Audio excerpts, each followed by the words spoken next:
achieved soft landing on the moon. India is on the moon. Landing के बाद चंद्रयान 3 ने भेजी चांद की पहली वीडियो और तस्वीर। दिखा चांद के दक्षिणी ध्रुव का ऐसा खौफनाक मंजर। अगले 14 दिनों तक चांद पर घूमते हुए चंद्रयान करने वाला है बड़ा कमाल। इसरो का ये मेगा प्लान देखकर दुनिया की स्पेस एजेंसीज हुई हैरान परेशान। दोस्तों, चांद की कक्षा में पहुंचने से लेकर आज तक इसरो का चंद्रयान 3 रोज लगभग नई तस्वीरें और वीडियो भेज रहा है। और क्या आप जानते हैं कि रूस का लूना 25 जिस दिन क्रैश कर गया, उस दिन भी इसने चांद की 4 दुर्लभ तस्वीरें साझा की थी, जिसमें चंद्रमा का वो फार साइड दिख रहा था जिसे धरती पर बैठकर किसी भी टेलीस्कोप से नहीं देखा जा सकता। लेकिन इस वक्त की सबसे बड़ी खबर यह है कि चंद्रयान 3 चंद्रमा की सतह पर सफलतापूर्वक लैंड कर चुका है, जिसके तुरंत बाद इसने अपने अंदर लगे एडवांस हाई क्वालिटी कैमराज की मदद से चांद के दक्षिणी ध्रुव की पहली झलक कैप्चर कर ली है और अगले 14 दिनों तक वो बड़े कमाल करने वाला है, जिसका खुलासा आज हम इस वीडियो में करेंगे। साथ ही आपको दिखाएंगे इस मिशन से जुड़ा वो पहलू जिसे देखकर इसरो के लिए आपकी इज्जत 10 गुना बढ़ जाएगी। तो बने रहिए इस वीडियो के अंत तक। दोस्तों, 14 जुलाई को पृथ्वी से चांद के लिए रवाना हुआ चंद्रयान 3 ने इतिहास तो तब रचा जब उसने 23 अगस्त की शाम चांद के उस साउथ पोल पर लैंडिंग की जहां आज तक दुनिया का कोई देश नहीं पहुंच पाया। चंद्रमा का यह हिस्सा आज भी अपने अंदर अनेक ऐसे रहस्य समेटे हुए है, इसलिए दुनिया भर के वैज्ञानिक इसमें काफी रुचि दिखाते हैं। इसी बीच इसरो की तरफ से एक बहुत ही बड़ी गुड न्यूज ये आ रही है कि चांद पर लैंडिंग के बाद चंद्रयान 3 के विक्रम लैंडर की कंडीशन बिल्कुल ठीक है और इसने चंद्रमा पर रिसर्च करने के लिए अपने प्रज्ञान रोवर को चांद की सतह पर खुला छोड़ दिया है। और ये AI रोबोट अगले 14 दिनों तक चांद के बहुत बड़े खुलासे करने वाला है। वहीं विक्रम लैंडर के एडवांस कैमराज ने चांद पर अपनी लैंडिंग साइट की सबसे ताज़ा तस्वीरें भेजी हैं। इन लेटेस्ट फोटोज में आप सूरज की रोशनी को रिफ्लेक्ट करके चमक रही चांद की खूबसूरत सतह को साफ साफ देख सकते हैं। साथ ही ये भी देख सकते हैं कि चांद की सतह कितनी ज्यादा ऊबड़ खाबड़ है, जिसका ये हाल लंबे समय तक उल्कापिंडों की बारिश की वजह से हुआ है। वहीं लैंडिंग से ठीक पहले विक्रम लैंडर पर लगे लैंडर पोजीशन डिटेक्शन कैमराज ने चांद की कई कमाल की फोटोज खींची थी और इसरो द्वारा शेयर की गई इन तस्वीरों में आपको कुछ नाम लिख के दिखाई दे रहे होंगे, जो कि चंद्रमा पर मौजूद बड़े बड़े इम्पैक्ट क्रेटर्स हैं, जो यहाँ से तो हमें केवल गड्ढों की तरह दिखाई दे रहे हैं। लेकिन चौंकाने वाली बात यह है कि इन्हीं रहस्यमय गड्ढों के नीचे 1-2 किलोग्राम नहीं बल्कि पूरे 10 करोड़ टन पानी मौजूद हो सकता है और कई बेशकीमती खनिजों का भंडार हो सकता है, जिसका रिसर्च करने के लिए विक्रम ने अपने प्रज्ञान रोवर को रवाना कर दिया है। तो चंद्रयान 3 के रिसर्च मिशन के ऑब्जेक्टिव्स क्या हैं और ये अपने रिसर्च के दौरान चांद के किन किन रहस्यों से पर्दा उठाने वाला है, जिससे नासा और रूस को भी जलन होने लगी है, आइए जानते हैं। दोस्तों, विक्रम लैंडर पर कोई टायर नहीं लगे हैं, यानी कि लैंडिंग के बाद अब वो अपनी जगह पर खड़ा होकर चंद्रमा पर रिसर्च करेगा, जिससे ये चांद के पतले वातावरण के अंदर मौजूद प्लाज्मा पार्टिकल्स पर स्टडी करेगा।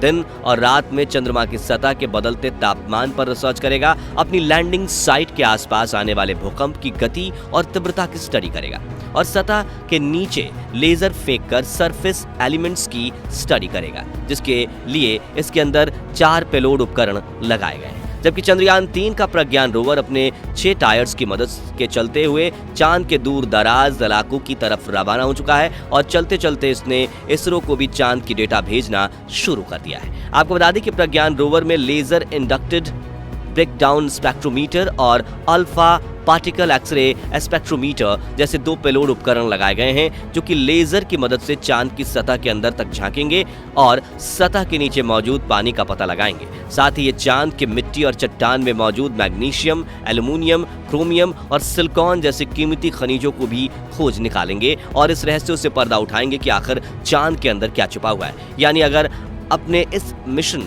में विक्रम लैंडर और प्रज्ञान रोवर ने चांद पर किसी कीमती खनिज या पानी का भंडार खोज लिया, तो ये इतना बड़ा कीर्तिमान होगा कि भविष्य में जब भी चांद का नाम लिया जाएगा तो इसके साथ ही इसरो और भारत का नाम भी जोड़ा जाएगा। आपको बता दें कि ये रिसर्च मिशन चांद के 1 लूनर दिन, जो कि पृथ्वी के 14 दिनों जितना है, जिसके बाद चंद्रयान 3 का विक्रम लैंडर और प्रज्ञान रोवर अपने आप निष्क्रिय हो जाएंगे और सदियों तक चांद की सतह पर खड़े होकर भारत के नाम का ठप्पा लगा देंगे। ऐसा इसलिए क्योंकि इसरो ने इन्हें वापस लाने का कोई प्लान नहीं बनाया है, वहीं इन्हें सिर्फ दिन के वक्त ही काम करने के लिए डिजाइन किया गया है। यानी 14 दिन के बाद जब विक्रम लैंडर की लैंडिंग साइट पर अगले 14 दिन के लिए रात होगी, तब इसके सोलर पैनल चार्ज नहीं हो पाएंगे और धीरे धीरे इसके सभी उपकरण बंद हो जाएंगे। हालांकि यहाँ गौर करने वाली बात यह है कि इसरो के इस मिशन का सबसे महत्वपूर्ण लक्ष्य चांद की सतह पर सॉफ्ट लैंडिंग करना था, मगर यह सवाल आता है कि चांद पर लैंडिंग करना इतना मुश्किल क्यों है?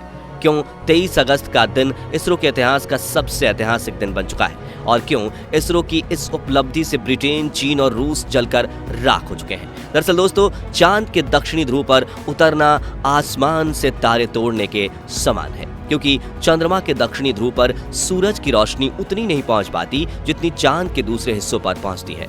इसी वजह से चांद के दक्षिणी ध्रुव पर चारों तरफ घनघोर अंधेरा रहता है। वहीं पृथ्वी से चंद्रमा के इस क्षेत्र की दूरी ज्यादा होने की वजह से लैंडिंग के दौरान कमांड सेंटर का लैंडर से संपर्क टूटने का भय बना रहता है। साथ ही चांद पर ऐसा कोई मजबूत वायुमंडल भी नहीं है जो लैंडिंग के दौरान घर्षण पैदा करके लैंडर की रफ्तार को कम कर सके। इसी वजह से चंद्रमा के इस हिस्से में लैंडिंग करना काफी चुनौतीपूर्ण रहता है। ऐसे में किसी भी स्पेसक्राफ्ट को चांद पर लैंड करवाने का एक ही तरीका मुमकिन है, जिसे चंद्रयान 3 के विक्रम लैंडर ने ही अपनाया था। इस तरीके में लैंडर को चांद की सबसे छोटी ऑर्बिट में अपनी न्यूनतम ऊंचाई वाले बिंदु तक ले जाया जाता है, जो कि 20 से 30 किलोमीटर एल्टीट्यूड के बीच होता है। जिसके बाद लैंडर अपनी कक्षा छोड़कर चांद की सतह पर उतरने के लिए रवाना होता है और नीचे पहुंचने के दौरान अपने थ्रस्टर्स का इस्तेमाल करना शुरू कर देता है, जो उल्टी दिशा में फोर्स लगाकर इंजन ब्रेकिंग का सहारा लेते हुए स्पेसक्राफ्ट की रफ्तार कम करते हैं।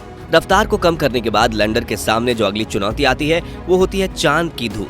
दरअसल चांद की सतह की मिट्टी काफी ज्यादा पतली है, इसलिए जब लैंडर चांद की सतह के बिल्कुल पास पहुंचता है तो थ्रस्टर से निकलने वाली हवा की वजह से चांद के सतह पर मानो जैसे आंधी आ जाती है, जिसके चलते चंद्रमा के धरातल पर धूल उड़ने लगती है और लैंडर के कैमरा लेंस पर धूल जमा होने का खतरा बढ़ जाता है। वहीं अगर इस धूल की वजह से लैंडर के कैमरा ने ठीक से काम नहीं किया तो वो लैंडर के आर्टिफिशियल इंटेलिजेंस सिस्टम को सही से डेटा नहीं भेज पाता और गलत डेटा के साथ अगर लैंडर गलत निर्णय ले लेता है, जिससे वो चांद की सतह पर सेफ लैंडिंग करने के बजाय एकाएक क्रैश लैंड कर जाता है, जिससे पूरे मिशन पर पानी फिर जाता है। इसी वजह से चांद पर लैंडिंग का सक्सेस रेट सिर्फ 27% है।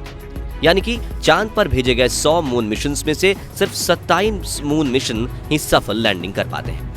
इसी बात से आप ये अंदाजा लगा सकते हैं कि आखिर चंद्रमा पर लैंडिंग करना कितना मुश्किल है और इसरो के चंद्रयान 3 ने कितना बड़ा कमाल कर दिखाया है। और इस मिशन से इसरो ने वो कर दिखाया जो नासा और रूस जैसे बड़े देश भी नहीं कर पाए हैं। जी हाँ, नासा ने आज तक चांद की दक्षिणी ध्रुव पर कोई मून लैंडिंग मिशन नहीं किया, जबकि रूस तो चंद्रयान 3 से आगे निकलने की हड़बड़ी में एक हफ्ते पहले ही अपने लूना 25 मिशन में बुरी तरह से फेल हो चुका है। यानी भारत ने अमेरिका और रूस जैसे बड़े देशों को भी पछाड़ दिया है और पाकिस्तान तो अगले 100 सालों में भी स्पेस रिसर्च की फील्ड में भारत के आसपास तक नहीं पहुंच पाएगा। तो दोस्तों, क्या अगले 10 सालों में भारतीय स्पेस एजेंसी इसरो, नासा, चीन और रॉसकॉस्मॉस को पीछे छोड़ पाएगी या नहीं?